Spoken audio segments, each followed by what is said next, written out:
So first, can you introduce yourself? My name is Harrison Jim Sr. I am Navajo. My clan is Tsinachini, born for the Balaganas. My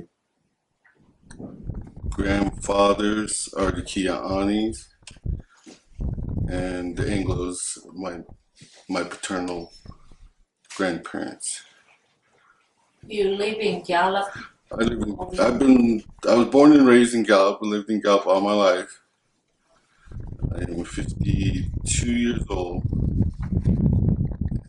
I started making jewelry full time, I would say around 30 years ago. How did you start it? They used to teach jewelry making at the local high school. People still are doing art. Oh, I don't know if they're still doing. I went to school with some people. I don't remember them right offhand, but I know like two or three that are still making jewelry Wow. to this day. Mm. Yeah. So after high school, how did you? After high school, I started being a buffer at First American Traders. When they were over by the airport, I was a buffer there. Right out of high school, and then that's when I ran into through friends. I ran into Tommy Jackson, and then we started talking. And then he made jewelry full time. He was a jewelry teacher before that, I think. And then he started doing jewelry full time. And then I told him, hey, that's what I do. I'm a buffer over at First American Traders. So he said, hey, you should come over and see what you can do. You might be able to buffer me. And so one day I showed up and I buffed the piece. And she was like, yeah, it's all right. You know. And from there, he said, maybe you could do buffing for me. So I started making, doing buffing. And then I watched him doing his thing, stamping, and I said, hey, I could probably do that. And from there, I just picked up pretty much everything he was doing, designing. So after that, when? After about 2.5 years of working with him, I started doing it myself. I just started making jewelry full time myself here. What kind of style? I was doing overlay. Overlay? A lot of, like the Tommy Jackson style overlay with the cutout, the rug designs, the overlay. Yeah, that's what I started. Do inlay too? Yeah, that's when the inlay was barely starting to get popular, and every now and then I did a project, but a very nice different piece. But it wasn't really. It was bezel set stones, but jewelry was really popular then. So like late '80s, early '90s. Yeah. So how did you inspire this old style? I always liked different approaches to jewelry making, and I always saw old style jewelry, and I liked the way it looked. And then back then, I would make some, and I would sell it to the local traders, and then they would look at it like, why are you making these? This is not popular right now. It's not what's hot with the sellers now. So we want the overlay, the inlay, the contemporary jewelry, which they liked. But I still made one every now and then. But then after a while, it became the thing. Contemporary kind of faded out there for a while. But now everybody's doing old style. Why do you know? Not many people does the ingot jewelry because it takes time. Why? Yeah, it takes.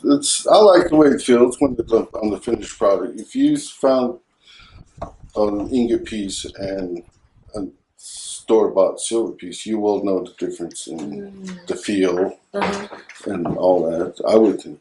How did the weight? Well, it just seems like the energy coming off of it is different for an ingot piece than you would a store-bought silver piece. Because lots of people say like all these technologies are there and you stick with all these old style. Yeah. I like it. That's what I learned, and that's what Navajo jewelry I think truly is about. Is it being from scratch to finish to create a work of art. But you can take the shortcuts, which a lot of people do, and go buy your plate. Or, Where does your jewelry design come from?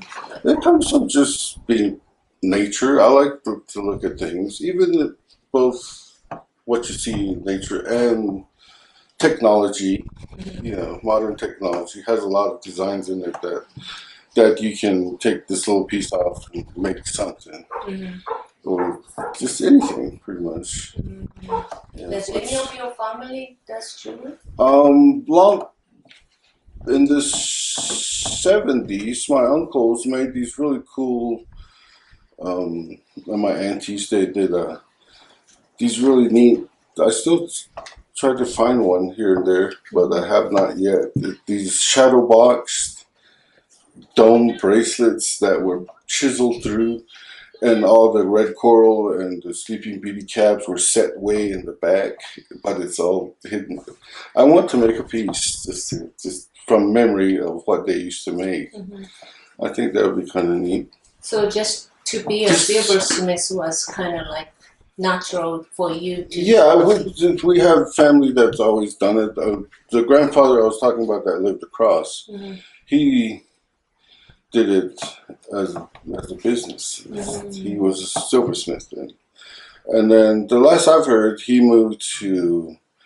worked for a jewelry shop in Tucson. That's where he moved to work in somebody's jewelry shop in Old Town Tucson. And he passed away down there while he was working down there. And nobody claimed his tools. And that's what I always wondered whatever happened to him.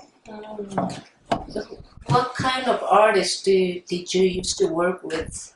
Like who else did you used to work with except Tommy? I just started doing full time, just yourself. Yeah, just myself, pretty much.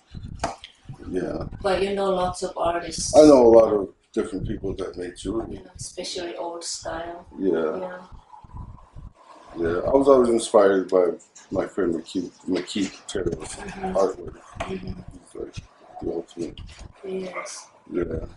He stick with old style. Yeah, his techniques that he used to create his art is pretty much from ingot and hammered silver. I don't think I ever saw him buy plate or anything. But it's all handmade, But which is what I like to do. When I need a piece of silver, just to make it instead of even the beads that it takes so much time, but you like to make it. Yeah, I do roll my own plates and punch out my own discs to make my beads. Because it feels. It feels nice. It just feels more solid. Something about it that feels good. It just has a different feel to it. Is there anything you want to say to the people buying your piece? And I know lots of people has your jewelry. If you want to say something to your fans. My fans, my collectors, I thank them first of all for having an interest in what I make. And it makes me feel good to see somebody wearing something that I made. I like that. Especially my fellow Native Americans when they buy my piece, which I like, that they own something that I made. And there is a lot of Navajos that are out there that have my pieces. Yes, I think it's really important to you to keep continuing this traditional way, like oldest way to do it, because it's dying. Everybody's going through the modern, easy approach to making it. Yes. But you can tell who does what. You can tell somebody that took a grinder to their piece, and somebody that took the time to file and sand and all that. So you can tell. Oh yeah, you can tell if it's been machined or Thank you so much. No problem.